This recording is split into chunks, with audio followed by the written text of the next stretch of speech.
حدیث نمبر 2344، حضرت عبداللہ بن مسعود رضی اللہ عنہ فرماتے ہیں رسول اکرم صلی اللہ علیہ وسلم نے مال تقسیم کیا۔ ایک شخص نے کہا اس تقسیم میں اللہ تعالیٰ کی رضا کا ارادہ نہیں کیا گیا۔ فرماتے ہیں میں نے رسول اکرم صلی اللہ علیہ وسلم کی خدمت میں حاضر ہوا اور چپکے سے یہ بات بتا دی۔ اس پر آپ کو سخت غصہ آیا، آپ کا چہرہ انور سرخ ہو گیا، حتیٰ کہ میں نے دل میں تمنا کی کہ میں یہ بات حضور علیہ السلام سے ذکر نہ کرتا۔ پھر آپ نے فرمایا حضرت موسیٰ علیہ السلام کو اس سے زیادہ اذیت پہنچائی گئی لیکن آپ نے صبر کیا۔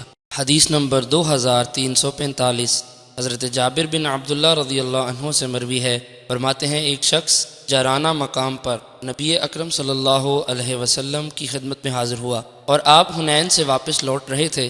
حضرت بلال رضی اللہ عنہ کے کپڑے میں چاندی تھی اور رسول اکرم صلی اللہ علیہ وسلم اس میں سے لے کر لوگوں کو عطا فرما رہے تھے، تو اس نے کہا اے محمد صلی اللہ علیہ وسلم انصاف کیجئے۔ آپ نے فرمایا تمہارے لیے ہلاکت ہو، اگر میں انصاف نہیں کروں گا تو کون انصاف کرے گا؟ اگر میں عدل نہ کرتا تو نامراد ہوتا اور خسارہ پاتا۔ حضرت عمر فاروق رضی اللہ عنہ نے عرض کیا یا رسول اللہ صلی اللہ علیہ وسلم مجھے اجازت دیجیے کہ میں اس منافق کو قتل کر دوں۔ نبی اکرم صلی اللہ علیہ وسلم نے فرمایا معاذ اللہ، لوگ باتیں کریں گے کہ میں اپنے ساتھیوں کو قتل کرتا ہوں۔ یہ شخص اور اس کے ساتھی قرآن پاک پڑھتے ہیں لیکن وہ ان کے گلوں سے نیچے نہیں اترتا۔ یہ لوگ قرآن اس طرح نکل جائیں گے جس طرح تیر نشانے سے نکل جاتا ہے۔